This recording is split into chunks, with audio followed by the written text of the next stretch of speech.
जी बता रहे क्या कुछ घटना आपके साथ घटित है। मेरे साथ बार बार जान से मारने की धमकी दिया जा रहा है और उस क्रम में घर पर जो है मार तोड़ करता है और घर पर जाने नहीं देता है मेरे और मेरे परिवार के साथ। कभी भी मेरे और मेरे परिवार के साथ गलत हादसा यानी कि मर्डर कर सकता है। क्या पूर्व से कोई विवाद चल रहा है क्या? जी, पूर्व से विवाद चल रहा है। मैं आवेदन बार बार थाना पर देता हूँ। थाना महोदय बोलते हैं कि मैं जब भी फ़ोन करता हूँ तो बोलते हैं कि आवेदन दो। आवेदन ही तक सीमित रहता है। मैं आवेदन देते जा रहा हूँ लेकिन कार्रवाई अभी तक नहीं हुई है। क्या इंक्वायरी की जाती है नहीं की जाती जी, है? एक बार इंक्वायरी हुई है 26 वाले में। अनिल सर गए थे इंक्वायरी करने के लिए, जिसका अभी तक कोई निर्णय नहीं मिला। फिर 2 फरवरी रात 7 बजे मेरे साथ मेरे परिवार के साथ मारपीट हुआ और सबके साथ जो है छीन छोड़ किया गया है। जो मेरी लड़की के साथ चैन और अंगूठी छीन लिया गया, मारा है लाते मुक्के से और जान से मारने की सीधी धमकी दे रही है। किसी भी टाइम में जान से मार दूंगा या गलत आरोप में मुझे फंसा सकता है। थाना प्रभारी के द्वारा क्या आश्वासन दिया जा रहा है? थाना प्रभारी को मैं जब भी बोलता हूं तो बोलते हैं आवेदन दो, मैं कार्रवाई करूंगा, लेकिन अभी तक मैं आवेदन तक ही सीमित हूं, कोई कार्रवाई नहीं हुई है। और बिल्कुल। अभी भी मुझे यही खबर मिली है कि ये मेरे ऊपर मुकदमा अभी एफआईआर करवा रहा है, मेरे और मेरे परिवार के ऊपर।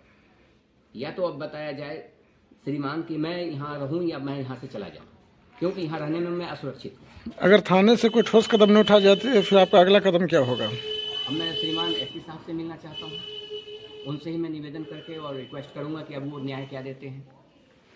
खानपुर थाना प्रभारी के द्वारा से अब तक आप संतुष्ट नहीं हो जी पाए नहीं, हैं? अभी तो कोई कार्रवाई नहीं हुई है। बार बार घटना मेरे साथ घटता जा रहा है और इस क्रम में मैं थाना पर जब भी फ़ोन करता हूँ तो केवल फ़ोन तक ही सीमित रहता है।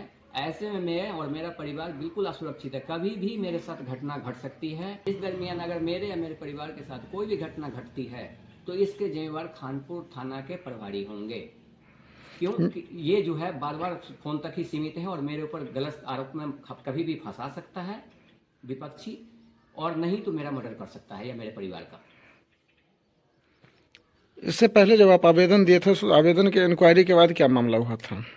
इंक्वायरी के बाद जब उसको पता लगा विपक्षी को कि इंक्वायरी हुई है तो मेरे ऊपर और आक्रमण हो गया। पहले 3 आदमी था, अब जो है 8-10 आदमी मिलकर के हमलावर हो गया। रात घेरे हुआ था, अगर हम जान बचा के नहीं भागते तो मेरे साथ अनहोनी घटना घट सकती थी। क्या नाम हुआ आपका? मोहम्मद अनवर।